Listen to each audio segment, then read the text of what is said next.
제가 임마누엘 교회 오면서 늘 말씀 전하기 전에 은혜 받는 이유는요, 우리 찬양단과 성가대 때문입니다.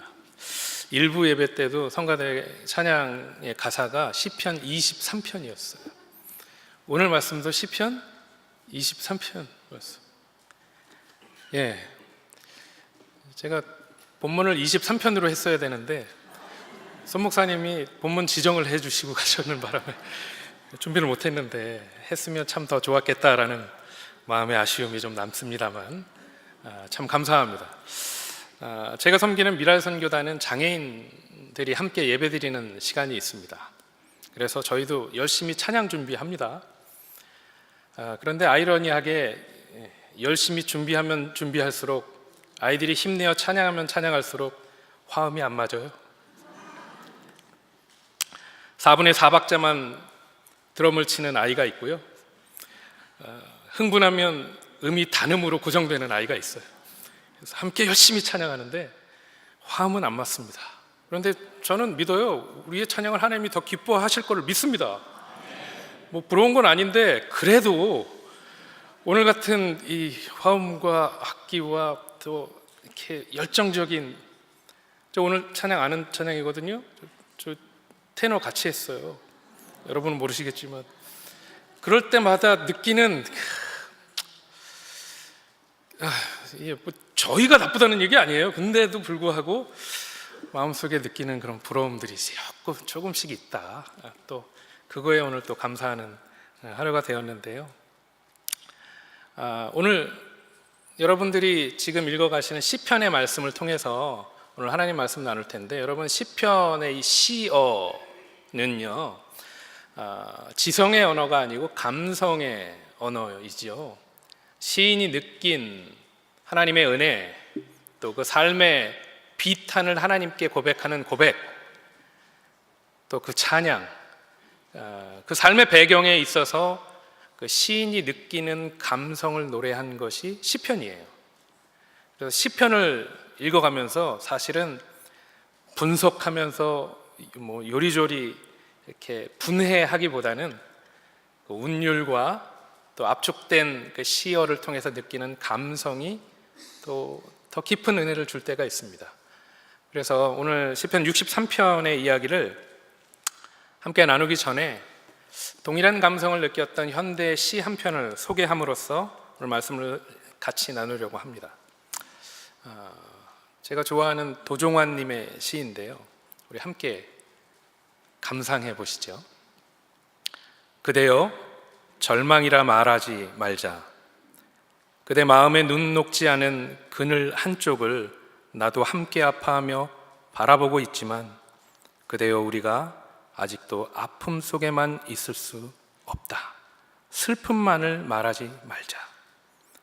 돌아서면 혼자 우는 그대의 눈물을 우리도 알지만, 머나먼 길 홀로 가는 이렇게 많은 사람이 있지 않는가.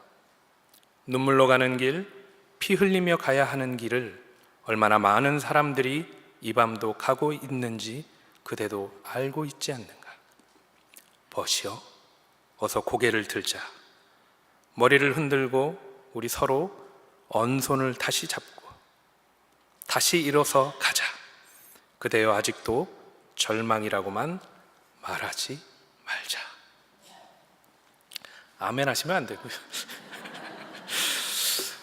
오늘 이 시인이 느꼈던 그 감성, 그 감정을 오늘 본문의 다윗 왕이 이와 비슷한 경험을 하고 있는 중에 이 시편을 기록한 것입니다.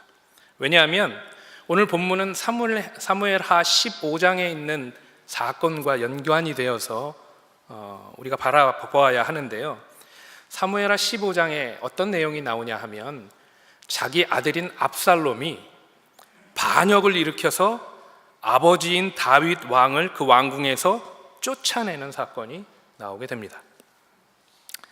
그런데 그 쫓겨나는 다윗을 향하여 자기 백성들이 등을 돌렸어요.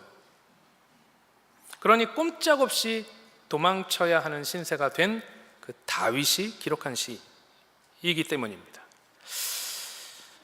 이 다윗이 달아나면서 느꼈던 감정들, 그 비참함을 우리가 그 사무엘하 15장을 통해서 우리가 발견할 수 있는데요. 17절 말씀을 한번 보시면 왕이 나가매 모든 백성이 다 따라서 벳 메르학에 이르러 멈추어 서니라고 얘기를 하고 있습니다.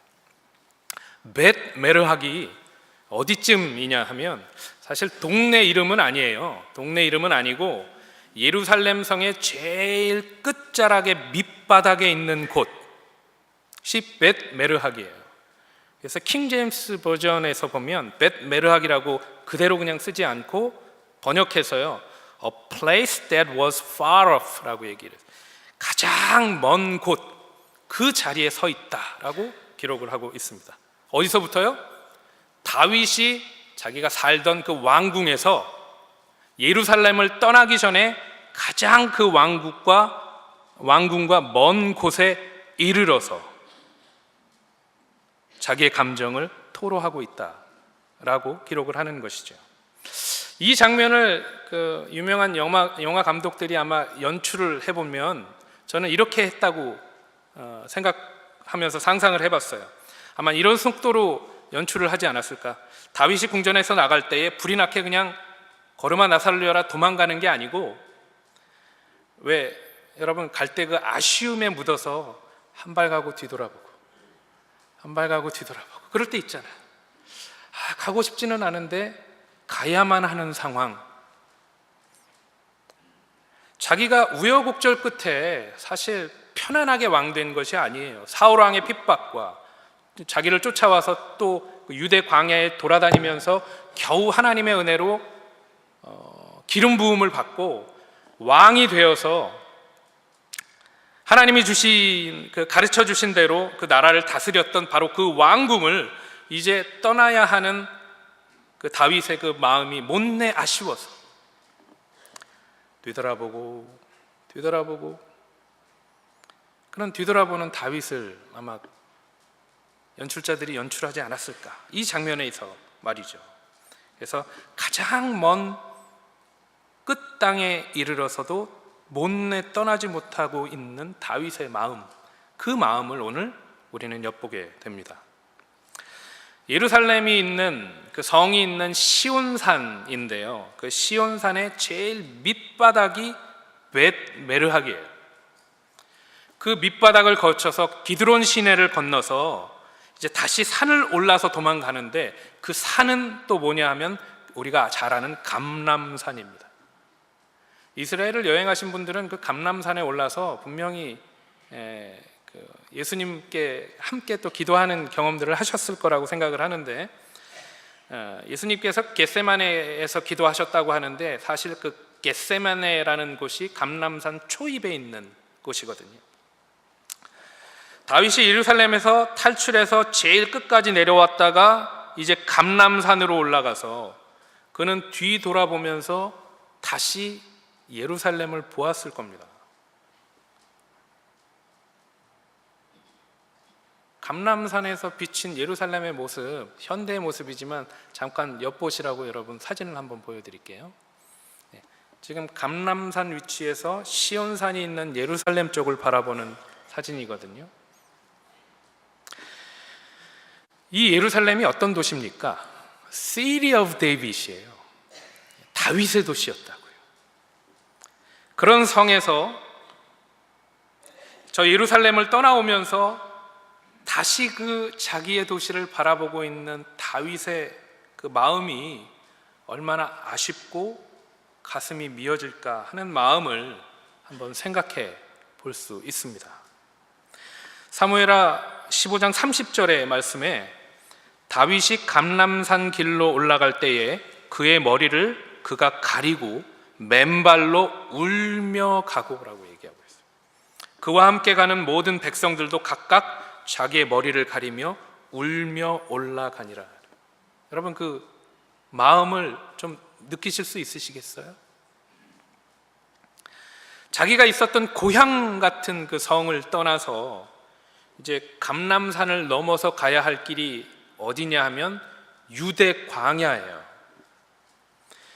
유대 광야는 지금이나 예수님 당시나 아니 다윗 당시나 뭐 변함없는 지역이 유대 광야예요. 사진을 한번 보여주세요. 이렇습니다.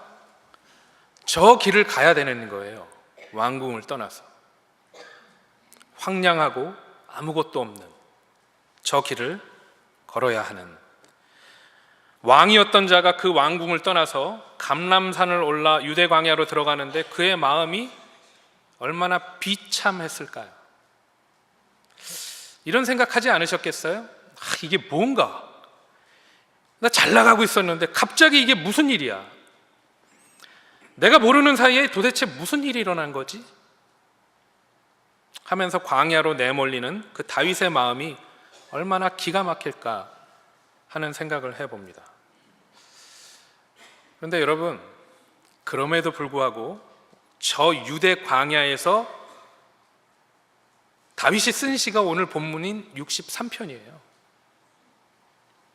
그런데 시편 63편을 우리가 읽어보았듯이 다윗의 비참함이나 큰 아픔을 토로하는 말보다 오히려 그 광야에서 하나님의 힘과 주님의 능력과 주님께서 주신 그 은혜를 고백하는 시인 다윗의 모습을 우리는 엿볼 수 있습니다. 도대체 그 비결이 뭘까요? 저는 여러분이 아까 보신 그 유대 광야에서 다윗은 그 황량한 사막 메마른 땅 가운데에서 다시 새로운 영적 체험과 은혜와 유익을 얻었다고 믿습니다. 그래서 다윗과 같이 지금 나의 삶이 광야같이 느껴지고 내몰리고 아무것도 없이 서 있는 분들이 계시다면 정확하게 다윗이 경험한 대로 하나님의 은혜를 경험하는 회복이 있을 것을 확신합니다.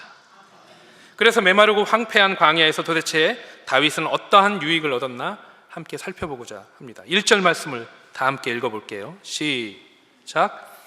하나님이여, 주는 나의 하나님이시라. 내가 간절히 주를 찾되 물이 없어 마르고 황폐한 땅에서 내 영혼이 주를 갈망하며 내 육체가 주를 앙모하나이다. 아멘. 다윗이 황량한 유대 광야에서 얻은 영적인 유익 첫 번째입니다. 따라해 봅시다. 하나님을 향한 갈망, 목마름을 얻었다. 다윗이 그 땅에 나아간 것은 처음이 아니에요. 사울왕이 자기를 쫓을 때에도 갔던 그 땅이 바로 유대 광야였습니다. 그런데 또다시 메마른 광야로 내몰리면서 자기의 영적인 생명도 다시 일어설 용기도 시들어버릴 듯한데, 그런 것이 아니라 오히려 그 메마른 땅에서 하나님을 향한 무엇을 얻었다고요? 목마름을 얻었대요. 하나님을 향한 갈망이 다시 생겼다고 고백하고 있는 모습을 우리가 봅니다. 여러분, 슬럼프를 겪는 운동선수들이 흔히들 하는 말이 있어요. 내가 바닥 칠 때를 기다린다라고 얘기를 해요. 슬럼프는 사실 끝이 보이지 않는 절망이 아니라 투명한 수영장 물에 빠지는 것 같아요. 그래서 바닥이 보여서 그 바닥에 내려갈 때쯤 우리는 그 바닥을 지치고 이제 부력을 받아서 올라올 수 있는 것, 슬럼프의 끝은 우리가 회복이라는 것으로 나갈 수 있는 것이 바닥을 칠 때 가능하거든요. 근데 여러분, 메마른 광야에서 하나님을 향한 갈망이 생겼다는 것은요, 여러분의 영적 회복을 시작하는 바닥치기와 같은 거예요. 목마름이 생겼다면, 배고픔이 생겼다면 우리가 아직 살아있다라는 뜻일 줄로 믿습니다. 지난 월요일 제가 사랑하는 집사님 한 분의 하관 예배를 집전하고 돌아왔습니다. 사실 그분이 돌아가시는 날 그분의 병실에서 함께 신방하고 그분의 떨리는 손을 붙잡고 한참을 기도해 드렸거든요. 네, 기도하고 난 이후에 가족들이 하시는 말씀이 의사 선생님이 마음의 준비를 하라는 거예요. 왜냐고 물어봤더니 곡기를 끊으셨대요. 음식을 삼키시지 못하신대요. 돌아가시는 분들이 곡기를 끊으시면 짧으면 이틀, 길면 2주까지 생존의 시기는 한다고 하는데 그래도 곡기를 끊으면 이제 마음의 준비를 하셔야 된다는 거예요. 그 말씀을 듣고 한참 함께 기도하고 위로해드리고 돌아오는 길에 차 안에서 참 아이러니하게 제가 배가 고파요. 여러분 보시기에 제가 좀 자주 배가 고픕니다. 늘 다이어트를 하거든요. 아침과 점심 사이에, 점심과 저녁 사이에 제가 먹질 않습니다. 그래서 그날은 점심과 저녁 사이를 굶고 돌아오는 길에 배가 고프더라고요. 근데 여러분, 배고프면 살아있는 증거예요. 환자가 배고프면 다시 살아날 수 있어요. 우리가 아무리 메마른 땅에 혼자 던져짐을 당할지라도 여러분이 영적으로 하나님을 향한 목마름이 생기고요, 하나님을 향한 배고픔이 생기는 이 하나님을 향한 갈망이 생기면 여러분을 향한 거룩한 회복의 신호탄인 줄로 믿으시기를 바랍니다. 이 갈망이 오면 3절 말씀에 이렇게 이야기를 해요. 3절 말씀 한번 같이 읽어보시죠. 시작. 주의 인자하심이 생명보다 나음으로 내 입술이 주를 찬양할 것이라. 비록 목숨을 위해서 성을 탈출하고 광야까지 쫓겨왔지만 그 메마른 땅에서 다윗이 얻은 깨달은 것은 주님의 인자하심이 생명보다 나았다. 이 헤세드라는 말이요, 성경에서 사랑이라고 표현하는 건데 헤세드카, 주님의 사랑하심을 얘기할 때는 늘 인자하심이라고 표현하고 있거든요. 그래서 캐톨릭 성경에는 똑같은 번역을 이렇게 해요. 당신의 사랑이 목숨보다 소중하기에 이 입술로 당신을 찬양하리이다. 주님의 그 사랑, 주님의 인자하심, 그 부어주시는 그 사랑이 지금 내가 애써 매달리고 있는 나의 생명보다 더 귀하다. 다시 말하면 내가 이 메마른 광야에서 설사 내가 죽을지언정 내가 주님의 인자하심만 만나면, 주님의 인자하심을 체험한다면, 하나님이 다시 나를 만나주시고 하나님의 은혜를 다시 경험시켜 주신다면 그 인자하심은 생명보다 낫다. 무슨 말이에요? 내가 지금 죽어도 여한이 없다, 이런 고백이에요. 그 정도로 하나님을 향한 갈망을 느끼고요, 메마른 광야에서 다윗은 오히려 그의 영혼이 소생되는 은혜를 체험했는 줄로 믿습니다. 여러분, 여러분의 삶이 메마른 현장에 있으십니까? 여러분의 주위 환경이 메마르다고 해서 여러분의 영혼이 메마른 것 아니에요. 오히려 그 광야 같은 곳에서 여러분이 하나님을 향한 갈망과 목마름으로 여러분의 영혼이 다시 회복하는 은혜가 있음을 놓치시지 않으시기를 주의 이름으로 축원합니다. 두 번째, 다윗이 광야에서 얻은 유익이 무엇인가? 따라해 보세요. 영혼의 만족을 얻는 유익. 제가 귀가 먹었어요. 잘 안 들려요, 이렇게. 다시 한번 따라해 봅시다. 영혼의 만족을 얻는 유익. 우리 장애인들하고 같이 예배 드리다 보니까 애들이 안 따라해요. 그래서 늘 3번 반복하거든요. 다시 한번 해봅시다. 영혼의 만족을 얻는 유익. 5절 말씀 보세요. 골수에 기름진 것을 먹음같이 나의 영혼이 만족할 것이다. 나의 입이 기쁜 입술로 주를 찬송하리다. 여러분, 이 구절을 통해서 저는 깜짝 놀랄 만한 시인의 마음을 엿봅니다.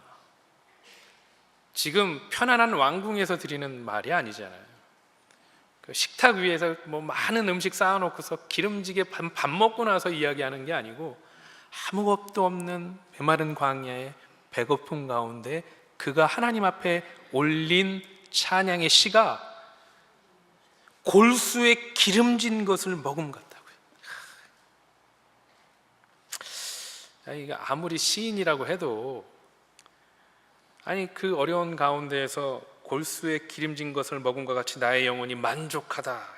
아니, 어떻게 이런 말씀을 적을 수 있을까요?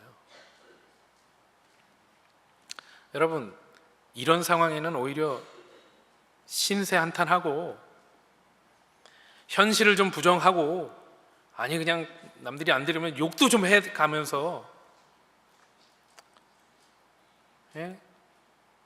나에게 오는 이 고난에 대해서 참 어려워하고 힘들어야 해도 모자를 파네 지금 갑자기 만족은 무엇이고 나의 입은 기쁜 입술로 주를 찬양한다는 말이 이게 뭐예요? 어떻게 이런 마음이 가능할까라는 생각을 좀 해봅니다. 그런데 그 마음이 가능한 이유의 그 힌트를 6절, 7절에서 볼 수 있는데요, 이렇게 얘기해요. 내가 나의 침상에서 주를 뭐하며? 기억하며. 여러분, 이 침상이요, 왕궁에 있는 편안한 시트가 있는 매트리스 위가 아니에요. 지금 광야에 있는 그 날 바닥입니다. 그 캠프 하실 때 여러분 바닥에서 잘 때 뭐 먼저 하세요? 돌 고르고 그렇게 하죠. 유대 광야 돌 천지거든요. 편안할 리가 없어요. 광야 침상인데 그 메마른 땅 침대 삼아서 누워있는 그 순간에 다윗은 주를 기억했다. 누구를 기억한다고요? 주님을 기억했다고 고백하고 있어요. 여러분, 이 기억한다는 말이 얼마나 중요한 말인지 모릅니다. 힘들고 어려운 순간에는요, 은혜 받았던 순간을 다시 한번 기억하는 거예요.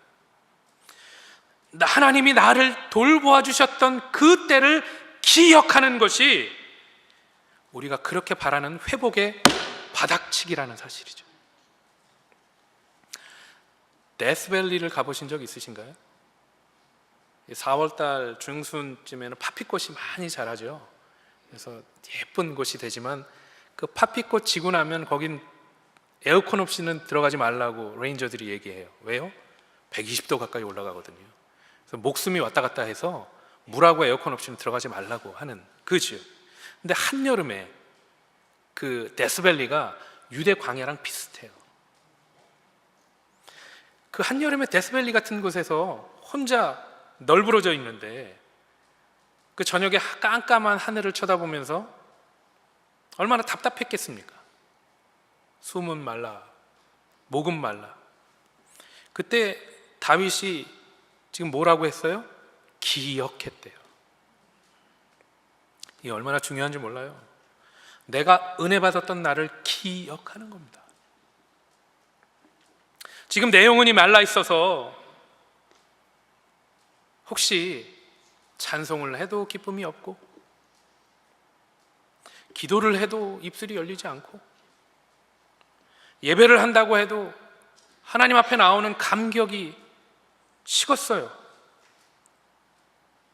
더 힘든 것은 이런 지 오래됐는데도 불구하고 아무런 문제가 없다고 생각하면서 이 피곤한 영적 순례를 매주일마다 하고 있는 성도들은 이 자리에 안 계십니까? 그때에 어느 날 하나님께서 이렇게 살면 안 되지 하는 마음을 주셔요. 그리고 내가 은혜 받았던 그 때를 기억하게 하셔요. 찬송함을 불러도 그냥 눈물이 나고, 교회에 올 수 있다는 기쁨에 토요일 밤에 뭐 하세요? 일찍 자려고 노력하고, 헌금 구겨진 거 있으면 다리미 갔다가 또 열심히 다려가지고 성경 사이에 이렇게 끼워서 기쁨으로 다가왔던, 교회당에 제일 먼저 와서 제일 앞자리에 이렇게 나와 계시려고 하시는 분들이 좀 없으시네요. 앞자리가 다 비어 있어요. 어떻게 된 거예요? 하나님 말씀 앞에 아멘, 아멘 하면서 말씀 듣게 되고요, 하나님이 내 기도를 들으시는구나, 하나님이 우리의 예배를 받으시는구나 하면서 느끼면서 그 영적 축복을 얻었던 그 때를 뭐 하라고요? 기억, remember. 그렇게 한다면 지금 우리가 아무리 메마른 땅을 걷고 있는 중이라 할지라도 다시 이 다윗 왕처럼 내 영혼이 그 은혜를 통하여 만족하며 그 답답한 메마른 상황에서 내 입술이 갑자기 열리고 찬송이 터져 나오는 거예요. 언제요? 주님이 내게 은혜 주셨던 때를 기억하면 말이죠. 여러분, 혹시 황무지와 같은 메마른 곳에서 더 메말라가는 나의 영혼을 힘없이 바라보고 있는 분이 계시다면 주님이 나와 함께 하셨던 때를 기억하시기 바랍니다. 내 영혼이 만족함이라 하는 다윗이 경험했던 회복의 은혜를 주님께서 여러분에게 주실 줄로 믿습니다. 세 번째 시인이 얻은 유익은 11절에서 찾을 수 있습니다. 11절 우리 다 함께 읽어보겠습니다. 시작. 왕은 하나님을 즐거워하리니 주께 맹세한 자마다 자랑할 것이나 거짓말하는 자의 입은 막히리로다. 주께 맹세한 자마다 자랑할 것이다 라고 얘기하고 있어요. 이 얘기를 하면서 주께 맹세한 자들에 대한 이야기를 하고 있습니다. 도대체 다윗에게 있어서 주께 맹세한 자들이 도대체 누굽니까? 왜 이런 사람들이 다윗의 마지막 시의 찬송 가운데 나오게 됩니까? 주께 맹세한 자들, 저는 이 사람들을 이렇게 표현하고 싶어요. 믿음의 동역자들이라고요. 믿음의 동역자들. 광야에서 얻은 유익이 뭐냐고요? 힘들고 어렵고 피할 수 있으면 피해가고 싶은 그 메마른 땅을 걷는 그 고난의 길 가운데에서 얻는 유익이 뭐냐고 물으신다면 저는 그때에 여러분이 믿음의 동역자를 얻을 수 있는 유익이 있다라고 이야기하고 싶어요. 다시 사무엘하 15장에 돌아가 보면 주께 맹세한 자들이 등장합니다. 여러분, 다윗이 성을 빠져나올 때에 혼자 도망쳐 나오지는 않았어요. 여러 사람들이 따라 나왔는데 그 가운데에 다윗의 마음을 감동으로 울린 자가 되어 있어요. 그때 이미 백성들은 압살롬에게 마음이 다 가 있었던 상황이었거든요. 그래서 폐위돼서 도망하고 있는, 쫓겨나고 있는 이때에 여러분, 그 다윗의 성 가운데에서 똑똑하고 힘있고 권력 있는 사람들은 다윗과 함께 도망 나와서는 안 될 때였어요. 자기의 것을 지키기 위해선 힘 있는 압살롬 편으로 가야 할 그때였단 말이죠. 그런데 사무엘하 15장에는 다윗이 맹세한 자들, 가드 사람에 대한 이야기가 나옵니다. 이 가드 사람이라는 것은 유대 사람이 아니라는 뜻이에요. 이방 나라 사람들입니다. 기브온 족속에서 나온 가드 사람들이 한 명, 두 명이 아니고 600명의 가드 사람들이 폐위되고 도망가고 있는 다윗을 쫓아나왔다는 거예요. 다윗은 그들을 보고서 걸음을 멈추고 야, 돌아가라, 따라오지 말라고, 내가 너희들을 이제는 책임질 수 없다고 돌려보내려고 합니다. 사무엘하 15장 18절에 있는 내용인데 함께 한번 보시죠. 그의 모든 신하들이 그의 곁으로 지나가고 모든 그렛 사람과 모든 블렛 사람과 및 왕을 따라 가드에서 온 모든 가드 사람 600명이 왕 앞으로 행진하니라. 그때의 왕이 가드 사람 이때에게 이르되 어찌하여 너도 우리와 함께 가느냐? 너는 쫓겨난 나그네이니 돌아가서 왕과 함께 내 곳에 있으라. 너는 어제 왔고 나는 정처 없이 가니 오늘 어찌 너를 우리와 함께 떠돌아다니게 하리요? 너도 돌아가고 내 동포들도 데려가라. 은혜와 진리가 너희와 함께 있기를 원하노라. 여러분, 돌려보내는 그 심정 이해하시겠어요? 고맙다. 하나님의 은혜와 진리가 너희와 함께 하기를 원한다. 그랬더니 가드 사람 대표인 이때라는 사람이 이렇게 얘기했어요. 21절 말씀 한번 보시죠. 이때가 왕께 대답하여 이르되 여호와의 살아계심과 내 주 왕의 살아계심으로 뭐 한다고요? 맹세하옵나니 진실로 내 주 왕께서 어느 곳에서 계시던지 사나 죽으나 종도 그곳에 있겠나이다. 저는 이 장면을 보면서 울컥했어요. 여러분, 다윗이 얼마나 힘을 얻었을까요? 다윗이 이 사람들 때문에 얼마나 위로를 얻었을까요? 아무도 자기를 따라오지 말아야 할 그 순간에, 사실 일가 친척이 따라온다면 좀 이해가 되죠. 그런데 아이러니한 상황은 자기가 사랑하는 아들 압살롬이 자기를 죽이려고 쫓아오던 때예요. 이런 아이러니한 상황 가운데 자기 민족도 아닌 다른 민족 가드 사람 600명이나, 그것도 주의 이름으로 맹세하고 사나 죽으나 당신과 함께 있겠나이다, 이러한 사람들을 마주 바라보는 다윗의 눈에 저는 눈물이 흘렀을 거라고 생각해요. 여러분,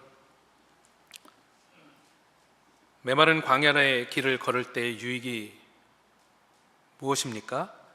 진짜 믿음의 동역자가 누구인지 알게 되는 믿음의 기회, 그 믿음의 기회를 여러분이 얻을 수 있을 줄로 믿습니다.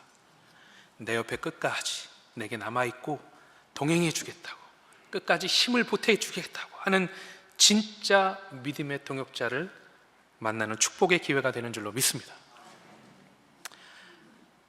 좋을 땐 다 좋아요. 임마누엘 교회 참 좋습니다. 힘들 때 붙어있는 친구가 진짜 친구요. 믿음의 의리를 지키는 사람들이 진짜 믿음의 통역자예요. 처음부터 끝까지 사나 죽으나 하나님 앞에서 믿음의 맹세로, 인간적인 유익을 따라서 내가 선택하는 것이 아니고 믿음의 의리로 고난길일지언정 함께 그 고난길을 걷는 그런 참된 여러분의 믿음의 동역자를 언제 얻습니까? 광야의 그 메마른 어두움 속에서 얻게 된다는 사실입니다. 이 동역자들의 유익을 통해서 다윗은 드디어 주의 성소에서 받은 은혜를 기억하며 7절 말씀에 이렇게 말씀합니다. 주는 나의 도움이 되셨음이라. 내가 주의 날개 그늘에서 즐겁게 부르리이다. 뭐라고 고백했어요? 주님의 날개 그늘 아래서 내가 즐겁게 주님을 찬송하겠습니다. 여러분, 상황은 변하지 않았어요. 아직 유대 광야예요. 그 마음은 주님의 날개 그늘 아래 있었던 것을 기억하시기 바랍니다. 사랑하는 성도 여러분, 여러분이 믿음의 길을 걸어가면서 소망 가운데 기쁜 삶만 걸어가지 못합니다. 절망과 어두움 가운데 우리의 길이 놓여 있을 때가 있어요. 그런데 여러분, 그 길 가운데에 주님의 말씀을 기억하시고 하나님을 갈망하시고 또 여러분들의 옆에 있는 믿음의 동역자들을 함께 손붙잡아 그 길을 당당하게 걸어가시는 우리 귀한 성도님들 되시기를 주님의 이름으로 축원합니다. 마치기 전에 손 목사님이 숙제를 내시라고 하셔가지고 두 가지 드리는데요. 일주일간 여러분 숙제하세요. 첫 번째는 여러분이 주님 만났던 때를 한번 기억해 보시고 가장 사랑하는 배우자, 또 가장 사랑하는 친구들, 가장 사랑하는 분들하고 한번 나눠보세요. 내가 주님 만나서 이렇게 변했노라고. 함께 이번 일주일 동안 한번 해보시고요. 두 번째는 여러분의 믿음의 동역자들이 있습니다. 목원들 계시고요, 목자님 계시고요, 목녀님 계시고요, 목사님들 계시고 성도님들 계시고 장로님들 계시고, 여러분이 생각하는 믿음의 동역자들에게 위로 편지 한번 보내면 어떨까요? 제가 옆에 있어요, 장로님 힘내세요. 제가 옆에 있어요, 목사님 힘내세요. 제가 함께 있어요, 권사님 힘내세요. 사모님 힘내세요. 집사님 힘내세요. 여러분, 여러분의 작은 그 위로의 편지가 메마른 땅을 걸어가고 있는 우리 믿음의 동역자들에게 큰 힘이 될 줄로 믿습니다. 우리 함께 기도하겠습니다. 하나님 아버지, 은혜를 감사합니다. 믿음의 주에 온전케 하시는 예수를 바라보라고 말씀하실 때에 우리가 우리의 삶을 바라보면 고난과 역경 가운데 넘어질 수밖에 없는 돌풀이들이 너무 많아요.